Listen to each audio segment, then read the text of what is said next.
Welcome to Global Connections with Robert Siegel, Navigating the New Normal, presented by the American Friends of Rabin Medical Center.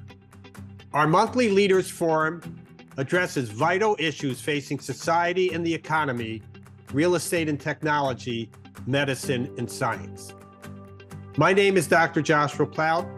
I'm the Executive Director of American Friends of Rabin Medical Center, AFRMC, a 501c3 National American charitable organization based in New York City. We at AFRMC represent Israel's premier hospital, Rabin Medical Center in Petah Tikva in Greater Tel Aviv, the leading institution named in honor of Prime Minister Yitzhak Rabin. The hospital is a model of coexistence.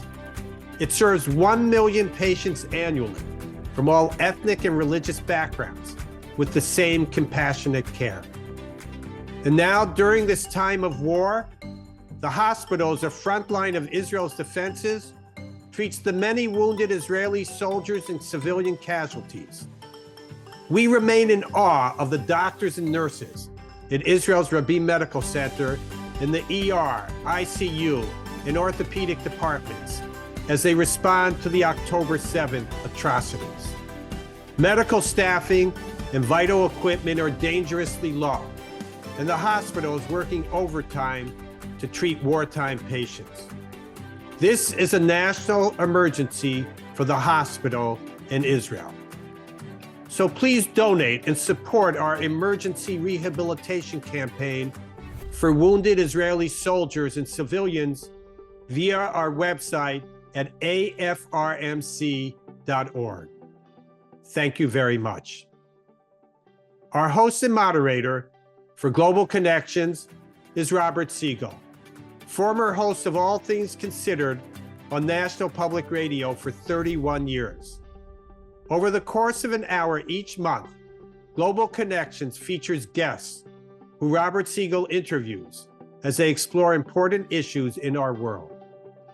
And now, on to today's program. Today's Global Connections topic is how the Gaza war changed the Middle East. Thank you to our very special guest, David Makovsky, Director, Near East Policy Project and the Middle East Peace Process at the Washington Institute. Lucy Kurtzer-Ellenbogen, Director, Israeli-Palestinian Conflict Program at the U.S. Institute of Peace. And Ghaith Al-Omari, Senior Fellow, the U.S.-Israeli Strategic Relationship at the Washington Institute.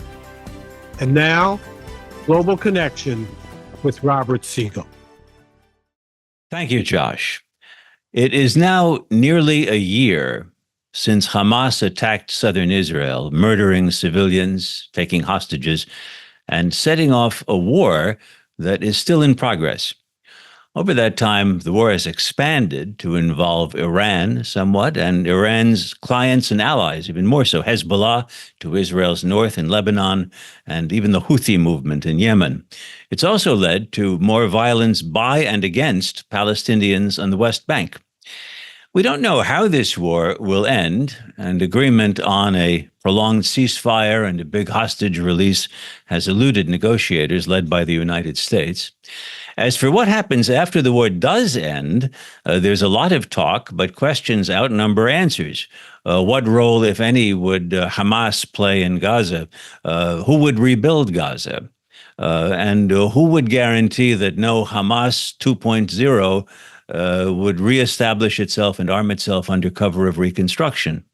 Also, can Israel's normalization with Sunni Arab states advance without some credible commitment on Israel's part to a two-state solution? And are Israelis more or less inclined to make such a commitment after this war?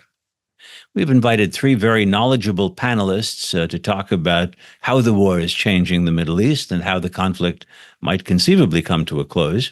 If you are watching us live, feel free to submit a question for our panelists by using the Q&A button at the bottom of the screen. We'll get to your questions and other questions in the second half hour of our discussion. Our first panelist is David Makovsky, who is now a fellow at the Washington Institute for Near East Policy. David's areas of expertise include Arab-Israeli relations and U.S.-Israel relations. He's an author, former journalist, edited the Jerusalem Post, and wrote for the Israeli paper Haaretz, also for the American magazine U.S. News and World Report. After years of writing about the Middle East peace process in 2013 and 2014, he actually took part in it, working for then Secretary of State John Kerry's attempt to midwife an Israeli-Palestinian settlement. David Makovsky, welcome once again. Delighted to be with you, Robert. And I guess I should mention that Kerry mission that you were part of was really directed by the late Martin Indyk, who is no longer with us and who's passed away. Passed away. We grieve for. First, let me ask you this: is there actually a workable plan somewhere of what would happen in Gaza if Sinwar, the Hamas leader, and Netanyahu, the Israeli prime minister, were in fact to reach some sort of an agreement?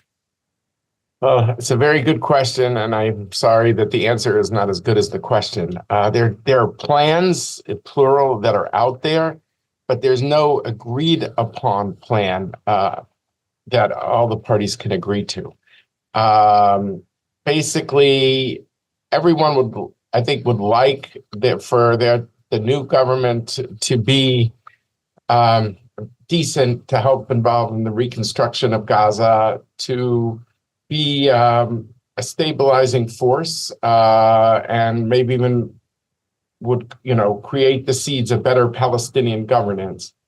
Prime Minister Netanyahu, though, was part of a coalition where two of the members on the right in particular, and they have 14 of the 64 seats. You need 61 to govern. In the Knesset, that is. In the Knesset, in the Israeli parliament. And those two hard right parties, do not want to hear the word Palestinian Authority. If anything, their finance minister is trying to stop funds going to the PA in the West Bank. I think everyone knows it would be a little messy in that, like in the West Bank, there would, you have the PA, the Palestinian Authority, and let's say 39% of the land. Area A, the Palestinian urban areas, and then environs, right or outside those areas, called Area B. It would probably be somewhat analogous in the beginning as if you could have the PA set up in the West Bank, in Gaza, so that kind of hybrid would kind of replicate itself. But the prime minister, says he doesn't want to hear the word PA. Is he doing it because these other guys are threatening to kind of hold him by the throat and bring down his government? Or does he think that de-radicalization, as he calls it, is best done outside of a PA framework? The fear that I have is if there's not an agreed upon framework, there's chaos, there's Somalia, there's a vacuum, and the people who will fill that, or Hamas, will try to reconstitute. What people are trying to do is to see if there's some sort of international wrapping with the Emiratis and the Egyptians to help midwife kind of this new entity. And, and that would be something that I think people think in theory would be good, but it gets down to some very tricky questions, like if Hamas does fight against this new entity, who stops Hamas? What is the security component? And where's Israel in that mix? And, if anything, Israel is seen as too embracing, well, that tainted. And, and so there's no real agreed upon framework. I think some sort of Gaza Reconstruction Authority is needed. It should have a relationship to the PA, but the politics right now are not allowing it. And I worry the vacuum is going to actually serve Hamas because of people, like I said, Somalia or Hamas people will go to Hamas. And that to me is worrisome. But does that mean that we have to, even if Hamas is greatly degraded, which I assume it must be after the amount of time that Israeli Defense Forces have been in Gaza, that they are a party that has standing in negotiations? I mean, this is still, Sinwar is still a person to be reckoned with and has to sign on to some future agreement about Gaza. Well, this is the question. I mean, the way whenever people said, what is the goal? Sometimes in the beginning, they will say, well, they want to destroy Hamas. And people say, you can't destroy an idea. And then people say, no, we want to topple them for power. So if there is a new governing authority, it would not be, vetoed by Hamas. So what is Hamas's role? But I feel that there's not a real security apparatus to protect this very fragile entity. In the Middle East, sometimes the people who fire the shots call the shots. And that would give Hamas the veto that nobody wants them to have. But it's upsetting that what's known as the day after planning has been stymied, and the defense establishment, Israel, desperately wants to do this and work with the Emiratis and the Egyptians and the Palestinian Authority, in my mind, but the politics are not allowing it, and the net effect is a stagnation that I worry is dangerous because of these implications of what a vacuum would mean. It would only benefit Hamas. Let me ask you about another player in the region, Iran. One reading of Iran's numerically massive rocket attack on Israel that was completely repelled by Israel and allies, including the United States. One reading has been that Iran doesn't regard a war as advisable now. Of course, now also includes these remarkable attacks on Hezbollah operatives through their pagers and walkie-talkies, which is a new front, I guess, in the war. Is there still a threat of an Israeli-Iranian war, or a war that the United States is dragged into with Iran? And was the intention, say, of the attack on the pagers to provoke a war with Iran? Fair question. Look, I think what happened on April 13th, 14th, 13th if you're in the U.S., 13th, 14th if you're in Israel and the Middle East, was a remarkable moment in the history of the modern Middle East, where you had suddenly this broad-based coalition of the U.S., France, Britain, Israel, and silent partners, Jordan and Saudi Arabia, all seeking to come together and thwart over 300 projectiles, whether they were ballistic missiles, cruise missiles, or drones. And it wasn't just a one-time pro forma thing, but over 300 projectiles. I mean, I don't think there have been that many ballistic missiles fired at any country at one time like there has been here.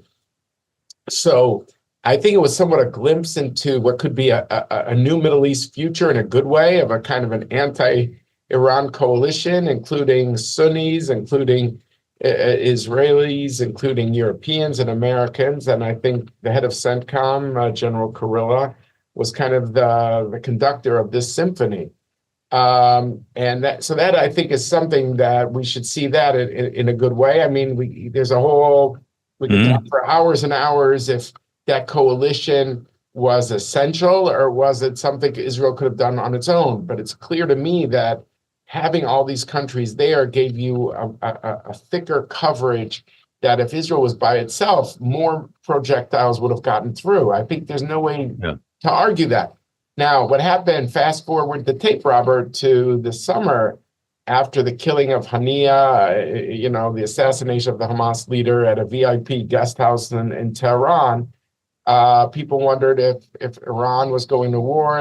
Israel was also retaliating against 12 children of the Druze community who were very much involved in Israeli combat, but of their children that were killed on a soccer field.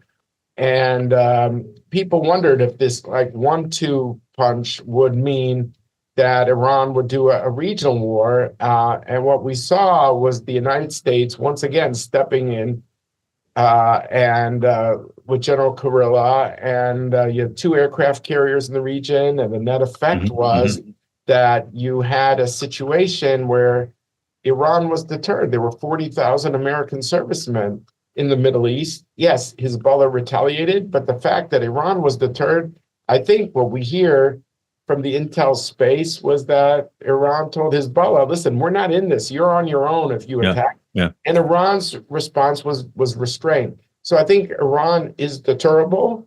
I don't think that precludes that there could be another round of confrontation. You never say never. And look, the fact that you have 7 fronts in this conflict, this was Qasem Soleimani, the head of the IRGC, the Iranian Revolutionary Guard Corps, Al-Quds Force. This was his brainchild, the idea of a ring of fire around Israel using Iranian proxies. Sinwar hoped that he would light the match to this ring of fire on October the 7th. And you could say on one hand, there's 7 fronts, but it's not of the intensity that he would have liked.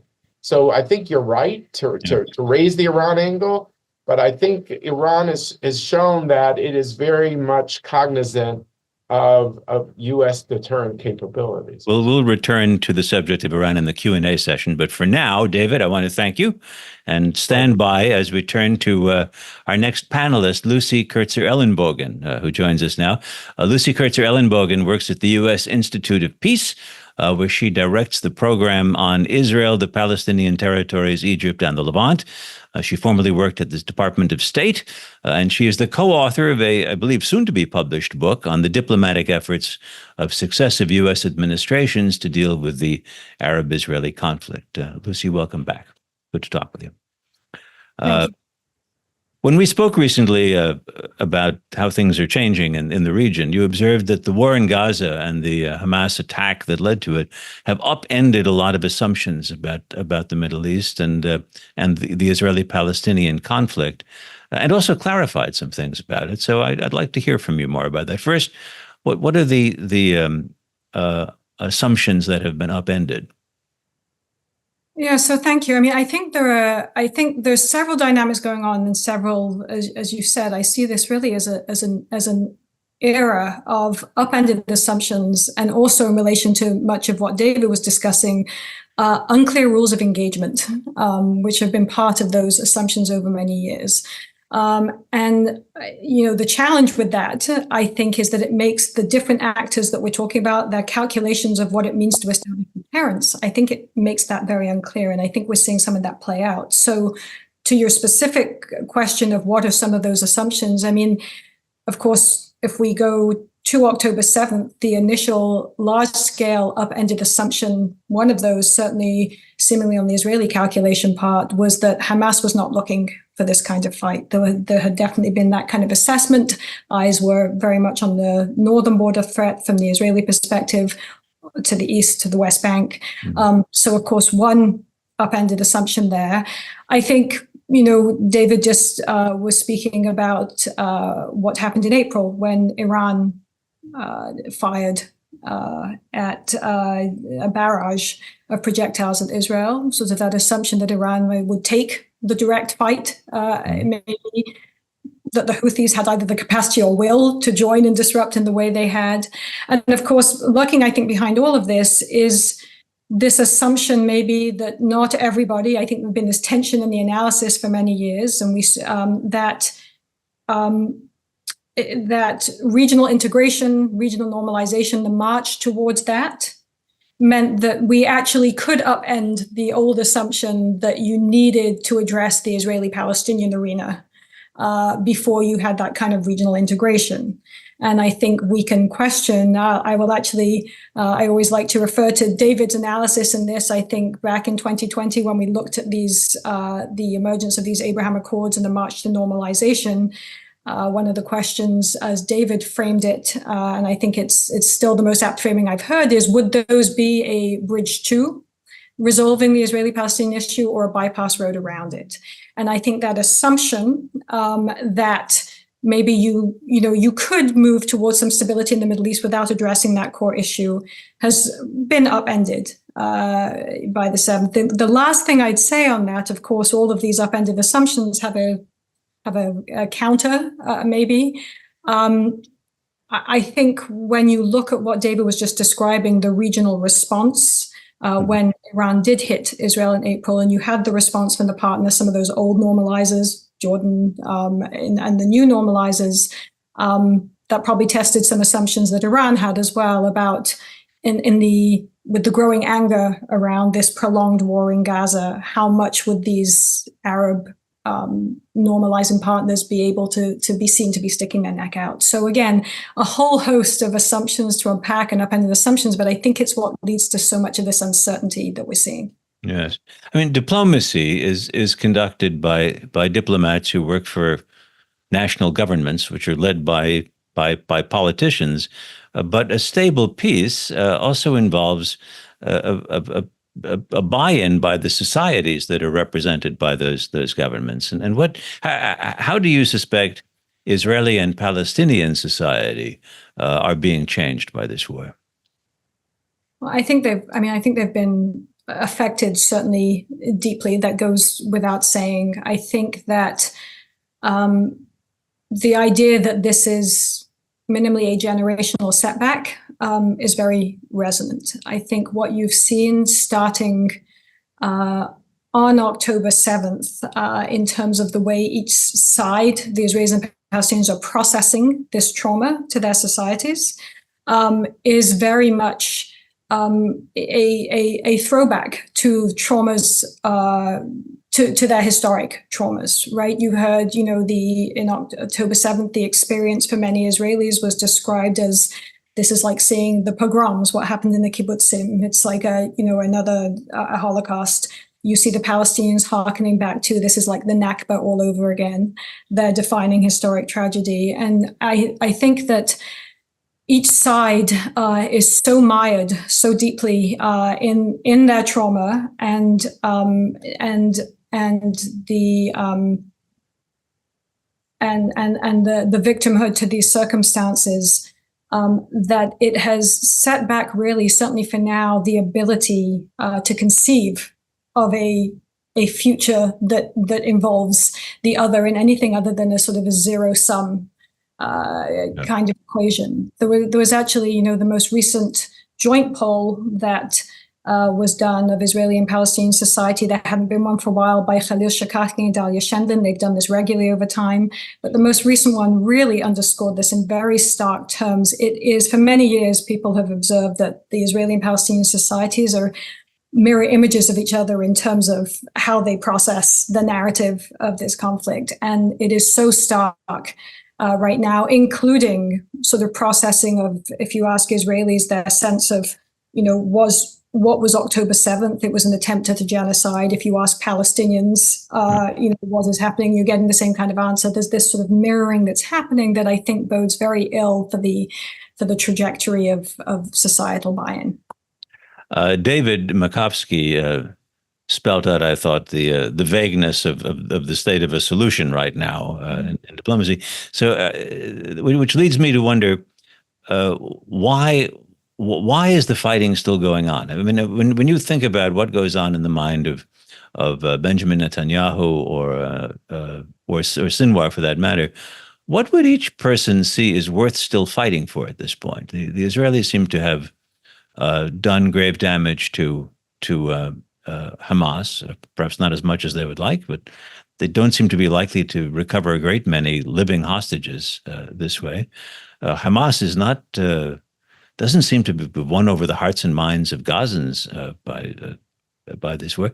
Why, apart from the absence of a good way to end it, why is the fighting still going on? Yeah, well, I won't presume to get at the heads of either of these individuals, but I do think there's been some element, almost maybe ironically and tragically, of course, is the longer this has gone on, the more there's a buying of time almost. The more that the stakes and the calculation of action or inaction, or where your respective leverage is to the other side, is probably changing on a regular basis. So I think that, for Israel, from an Israeli leadership calculus, perhaps there certainly has been a degrading of Hamas, but as we see, there's still Sinwar is still there and still able to call the shots. And again, I go back to what I said at the beginning, that I think that the real challenge here that I think all of these leaders and players are dealing with is with this upending of assumptions and this sort of testing of each side's red line that's going on. The longer this goes on, And the longer that the rules of engagement are not those of the past or what was expected, I think each side is still trying to understand what is that, what is going to deter, what is going to be that point. And so, for Sinwar, I would imagine there was probably some hope earlier on that there may be more of a joining of the fight by his Iranian-supported allies in arms. So you've seen attempts by these parties, whether it's the Houthis and Hezbollah, to nominally join the cause, but only go so far, right? Not want to be dragged in quite to the same extent, but to tie what they're doing to what is happening in Gaza. That didn't happen at the same time. The longer this has gone on, and now as you see the potential for more flaring between Lebanon, between Hezbollah and Israel, perhaps there's a calculation by Sinwar. He may have nothing else to lose at this point, right? That could end up distracting. You play for time. Again, I can't, the psychoanalysis of each is beyond me, but I just don't think either. I guess I would end by saying if the goal and the vision for what next isn't clear for either side, again, any path will get you there if you don't know where you're going. I think that there's no clear winning endpoint for either of them at this point. Thanks, Lucy. And stay with us because we're going to have all three of you together in a few minutes. But first, our third panelist, Ghaith Al-Omari, is, like David Makovsky, I should add, a fellow at the Washington Institute on Near East Policy. Ghaith Al-Omari held various positions within the Palestinian Authority and in the peace negotiations that were led by Bill Clinton toward the end of his presidency. Ghaith, in fact, was an advisor to the Palestinian delegation in those negotiations. He also used to be executive director of the American Task Force on Palestine, which advocates for a two-state solution. Hi, Ghaith. How are you? Great. When we spoke the other day and you were confronted with the topic of change in the region, you promptly ticked off three areas of change. So let me ask you to do it for a few other people right now. Let's start with the change in Palestinian politics. Look, first of all, thank you, Robert. Always great to be with you and to be with two good friends. If you look at one of the objectives of why Hamas and Sinwar did what they did on October 7th, one of the objectives was to basically emerge as the primary political address for the Palestinians. It's the exact same tactics and strategy used by the PLO and Fatah back in the 1960s. So I think part of it is certainly, at least at the moment, Hamas is emerging as the political and diplomatic address. You see it politically in opinion polls where, at least maybe not in Gaza, but certainly in the West Bank, its popularity is rising. But also diplomatically, even though no one is recognizing Hamas, everyone's trying to talk to Hamas. And this is the nature of all of these hostage negotiations, etc. So that's kind of one level. On the other hand, the Palestinian Authority, which was already ailing, which already had a legitimacy deficit, has proven itself to be completely useless. I mean, it's an afterthought in diplomacy. It's unpopular among its public. It does not present any meaningful initiative. This is, if you want to take a snapshot of today. I think as we look forward, things will be even messier. The Palestinian Authority will continue, I believe, unless it really gets its act together in terms of governance, in terms of initiative, in terms of corruption, etc. It will continue to decline. But also Hamas. Today, everyone's rallying around Hamas because of it's a rally around the flag moment during war.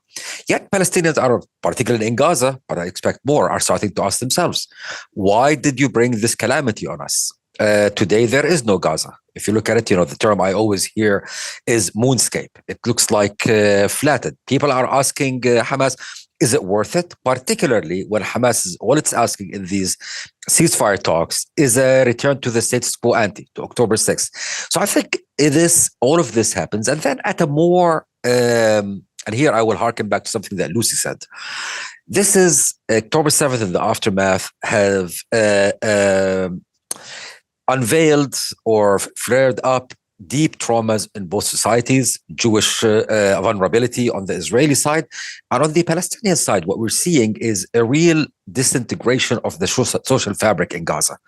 It's not the same society that we knew, whether in terms of trauma, in terms of loss, etc.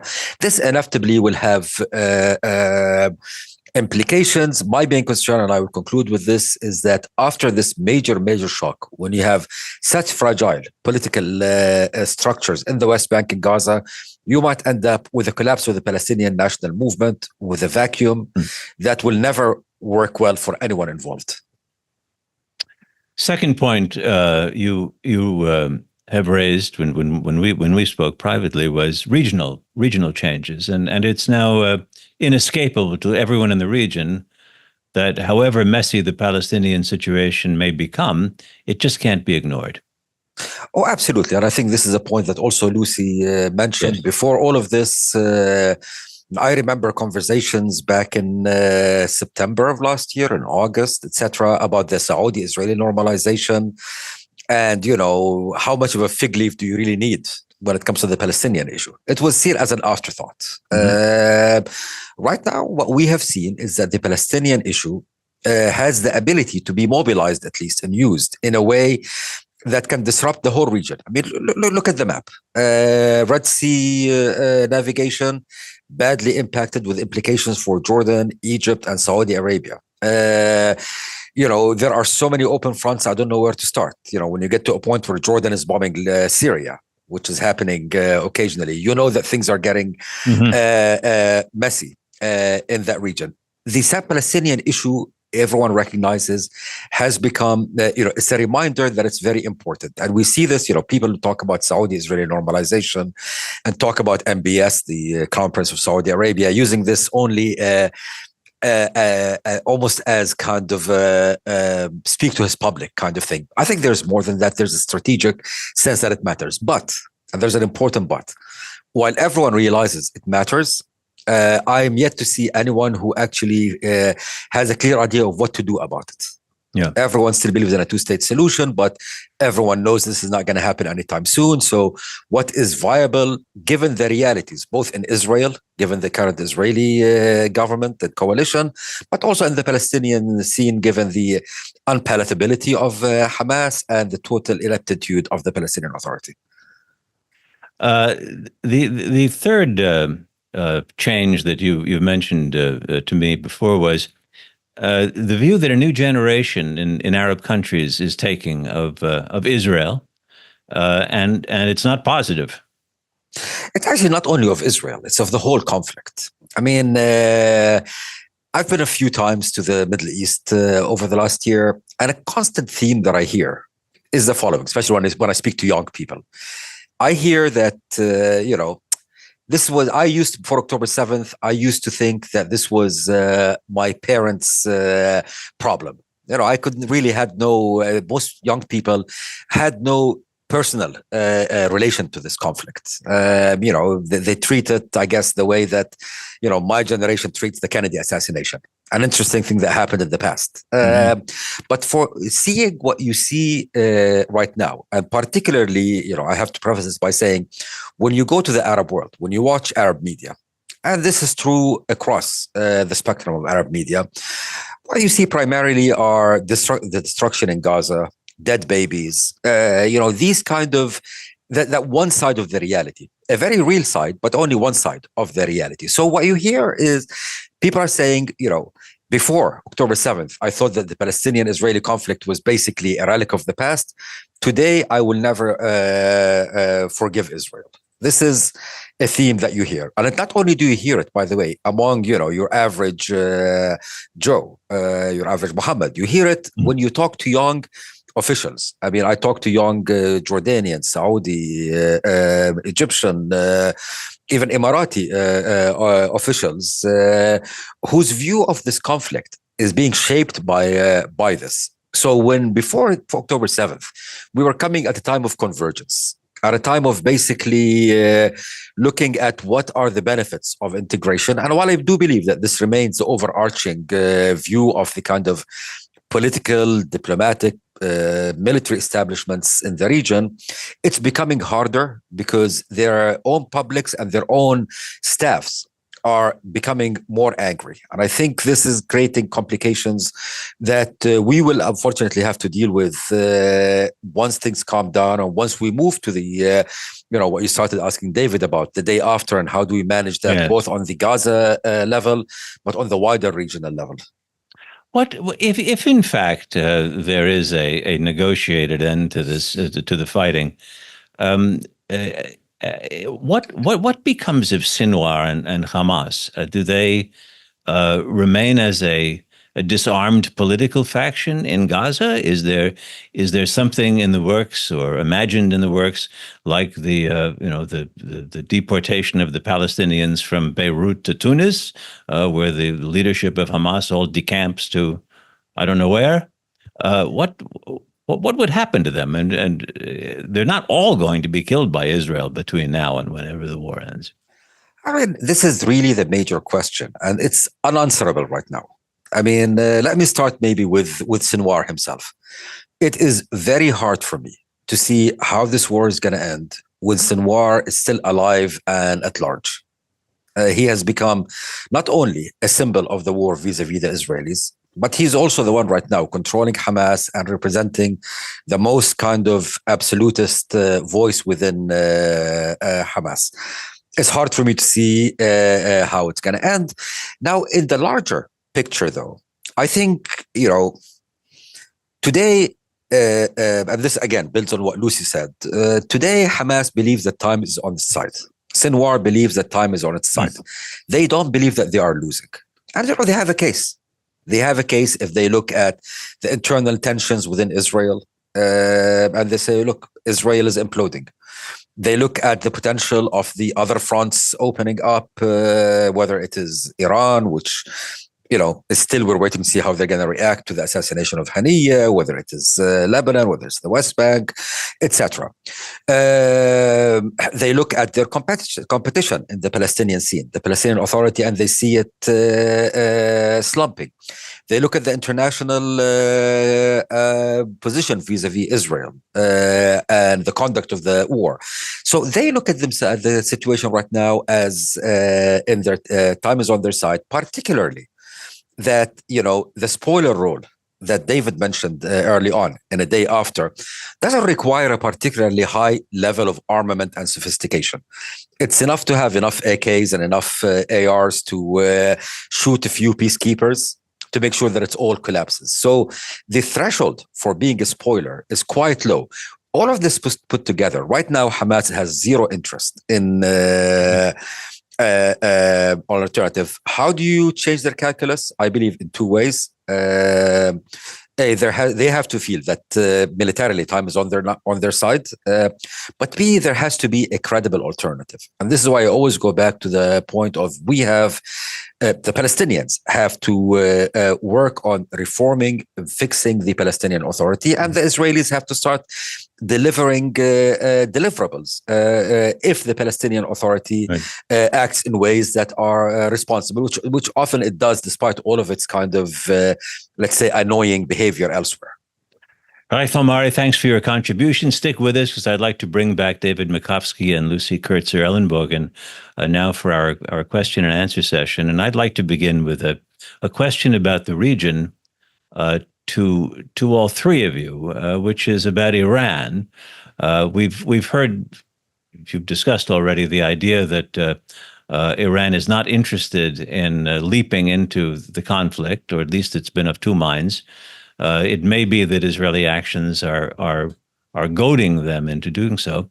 If you were in Tehran right now, would all of this add up to, in your view, an important sign that the nuclear program should go full speed ahead and develop the ultimate deterrent, which would be a nuclear weapon? Or would the unity that was witnessed around Israel when the rocket attacks were staged suggest to you that there really would be a deterrent to Iranian use of a weapon if it had one? Let me begin by asking David: Is this Does this argue if in Iranian terms, in terms of the speeding up a nuclear program, or? On one hand, there's no doubt the world has been distracted and will continue to be distracted with the US election until a new president has come in and they name their people. There's kind of a limbo rhythm in Washington till maybe the summer of 2025. So if you're an Iranian, you see a vacuum. So maybe, yes, you're right. And certainly since October 7th, there's been much less focus, publicly at least, on the Iran nuclear program, given that all the turmoil of the Middle East since October 7th.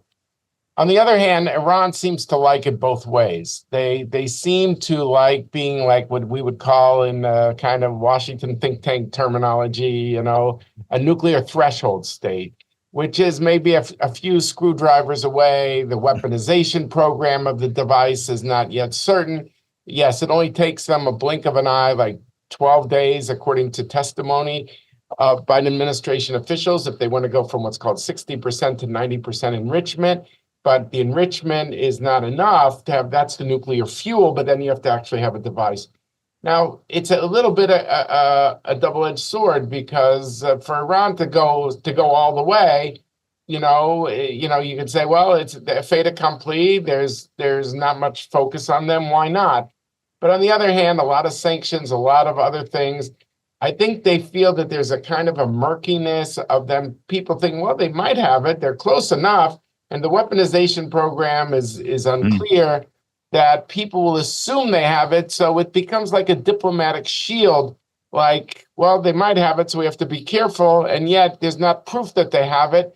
So they're not eligible for all the sanctions. So I think this kind of middle ground serves them, this idea of being a threshold state.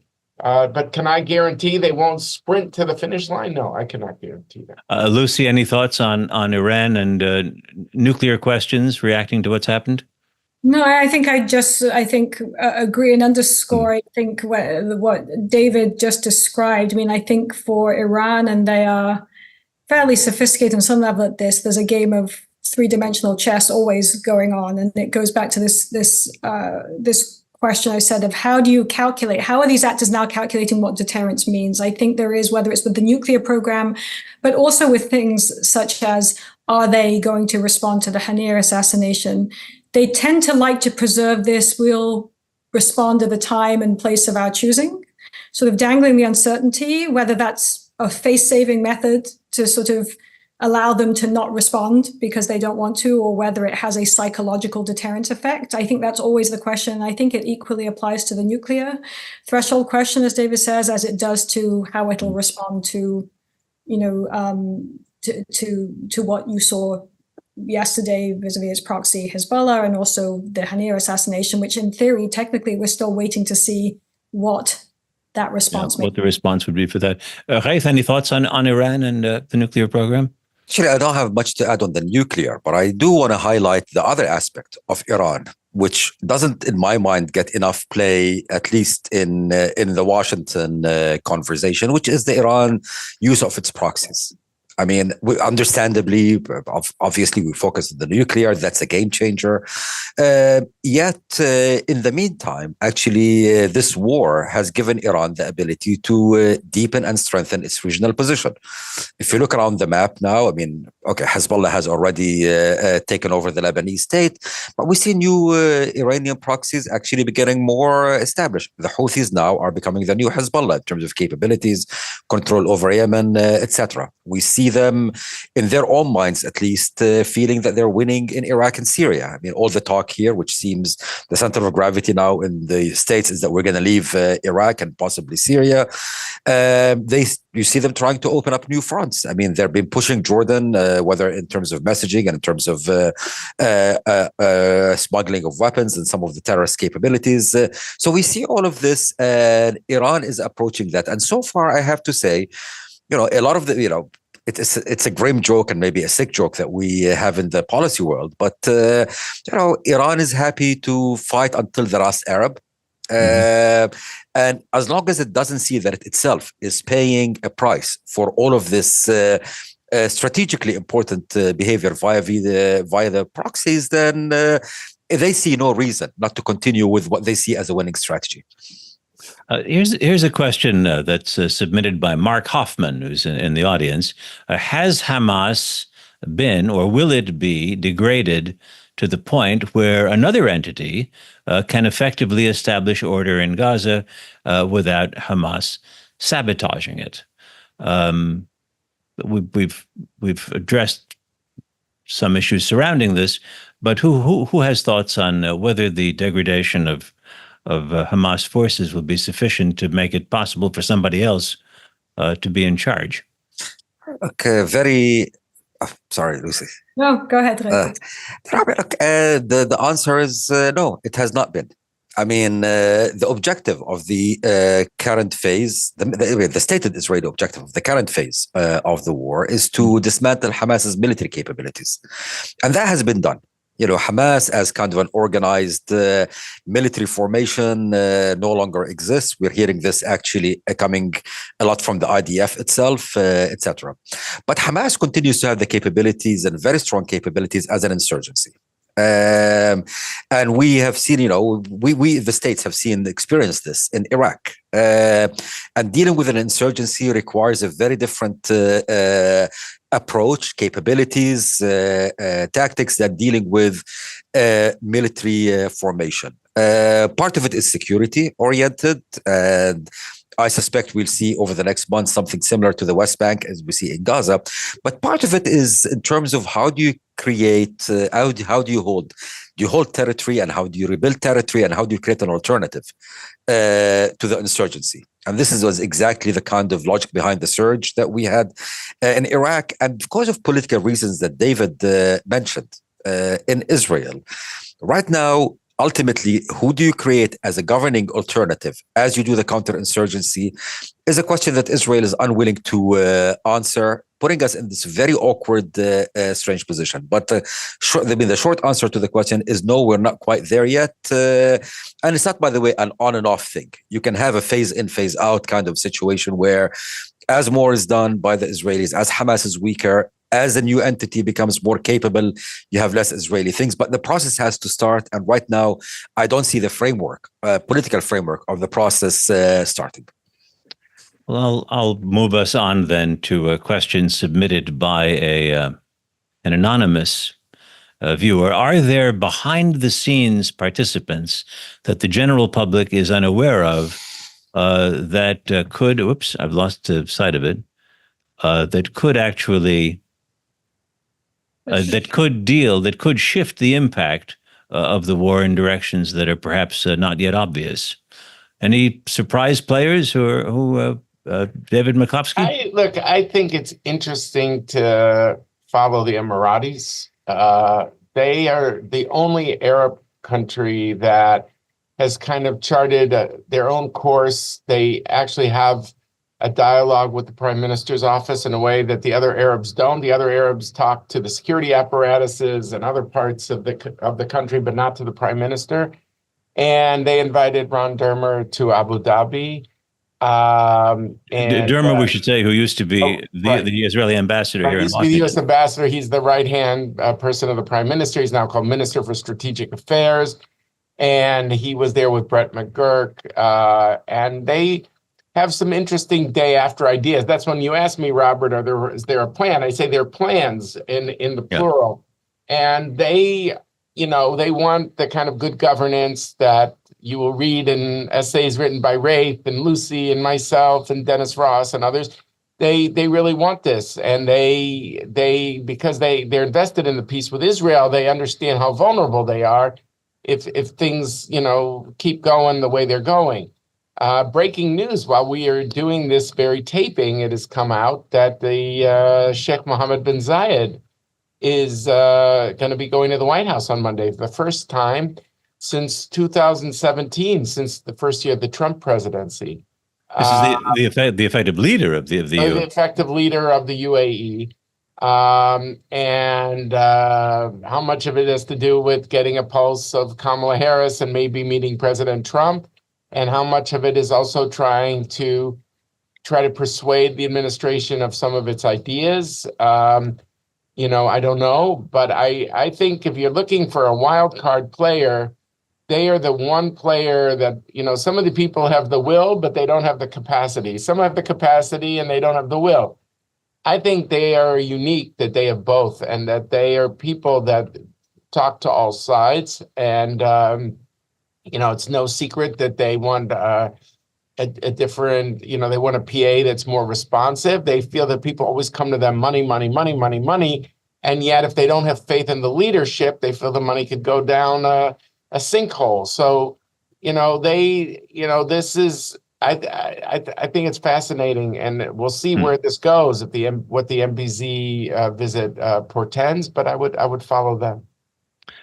I'd like to hear thoughts from whoever has them about this moment in the United States. That is, there are two slices of time before us. One is the period between now and when we know who the next president of the United States is going to be, and then there's the period of a lame duck presidency. I remember when Barack Obama was in the wings about to become president, there was a war in Gaza, and it was let's just say that the change of presidents offered a period in which people in the region could do as they liked. What might be the influence of the American political calendar and the content of American politics, for that matter, on this conflict between now and January? Who wants to?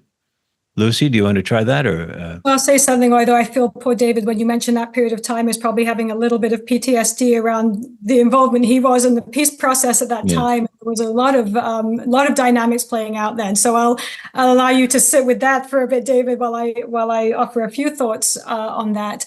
And I'll tie it to the previous question that David was answering, and the way anonymous attendee posed the question of the behind the scene participants. And I think, I think that, to go back to this chessboard analogy, I think we know who all the players are. There are these different actors, and as David said, what can be done will rely on finding that right combination and synthesis of who has the leverages and the capacity to bring to bear, to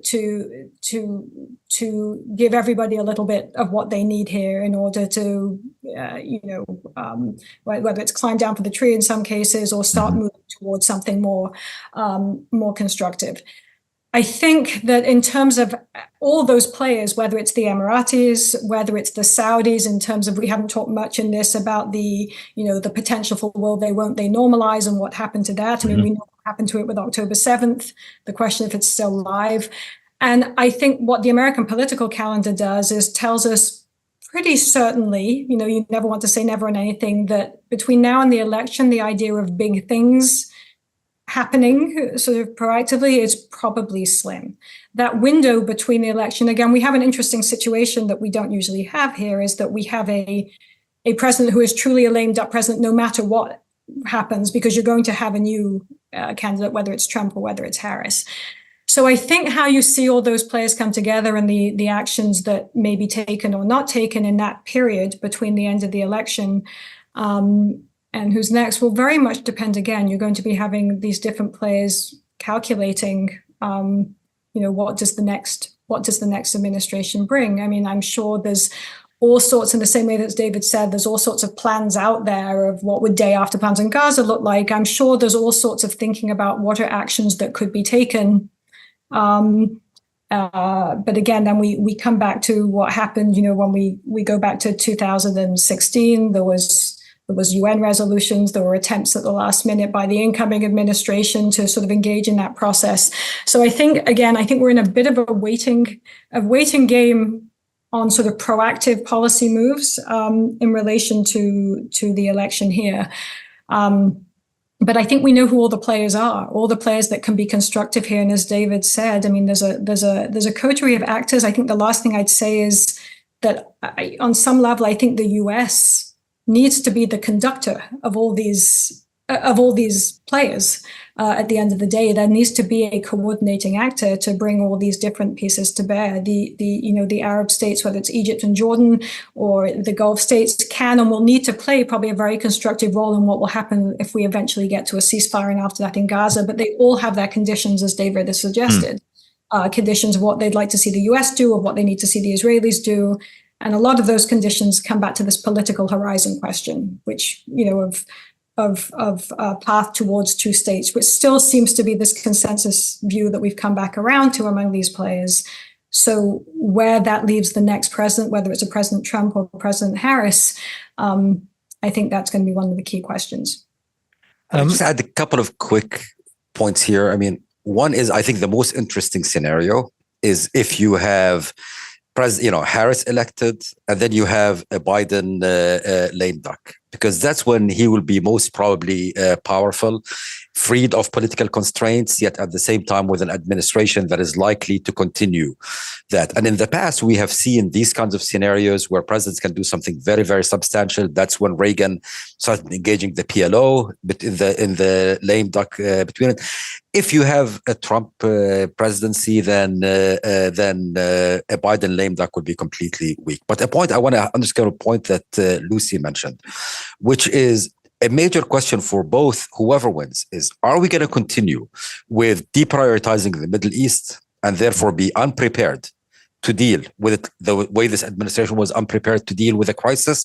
Or will the next administration, no matter what, actually understand that even if you want to forget about the Middle East, you have to have a robust policy that deals with it and empowered personnel that can deal with that? I think that's a question that I have no answer to right now, but to me, this is the core question facing whoever wins the next elections. If I can add, Robert, real quickly, I think what Raith said is really important about the lame duck period, as we call it, is shaped in no small measure by who wins the actual election. Like with Reagan, was asked by the Bush administration, like, Reagan, you have all this street cred with Israel because of the respect of Reagan and Schultz that were very seen as supportive of Israel. And basically, that's where Reagan and Schultz kind of used their final political credit to shape the US-PLO dialogue, really trying to help the George H.W. Bush administration. Right. We should just say, for people who are not familiar with this, up until that point, the U.S., as a matter of principle, and deferring to Israelis, did not speak to the PLO.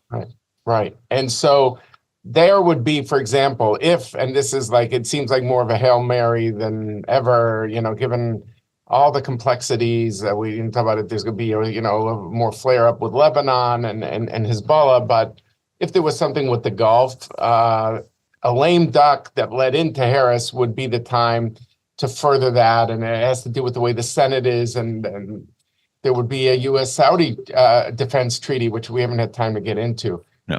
If it was a prelude to Trump, on the other hand, I could see, although my sources tell me that this came up in a meeting of the Prime Minister and Trump in Mar-a-Lago, that he said, well, after the election, I'd be much more open, no matter if I win or lose. Now, of course, this president has never says he loses any election.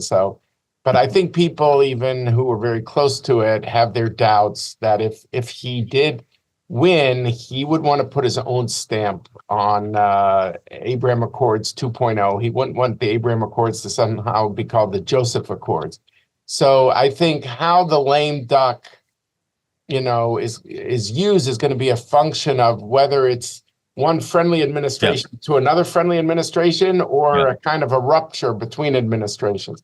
Anyway, I don't know. I don't want to get into bore you with all the details, but there's different versions of the lame duck. I mean, clearly what at the end of the Obama administration did, and Lucy's right, there's some PTSD there, was not done in cooperation with the incoming Trump administration. So how cooperative this is going to be a function of the actual results in November.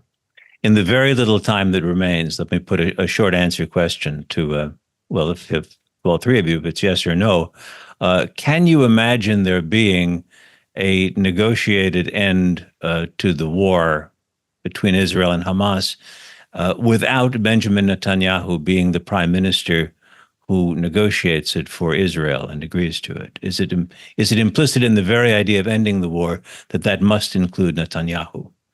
Thoughts, David? Yes or I no? would just say it's dependent on two things, on either getting Sinwar or a hostage deal. And I tend to think that those are the two key variables. I know the rejoinder is going to be but the guy who's got to agree to the hostage deal is Netanyahu.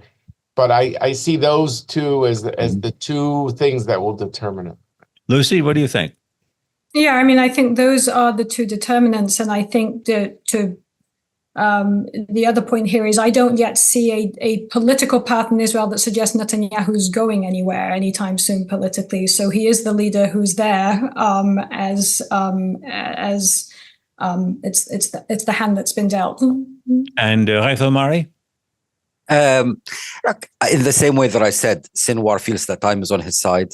I think with the current Israeli political dynamics, Bibi feels that time is on his side. So whether it's Bibi or not, unless there's a shift in the current Israeli political dynamic, I don't see Bibi in his current iteration, frankly, having much of an interest on reaching a deal. Well, thanks to all three of our guests, to Ghaith Al-Omari, whom you just heard, Lucy Kurtzer-Ellenbogen, and David Makovsky. Also, many thanks to Joshua Plout and Roni Giuliano of the American Friends of Rabin Medical Center, which produces Global Connections, and also thanks to our technical director, Bobby Grandone.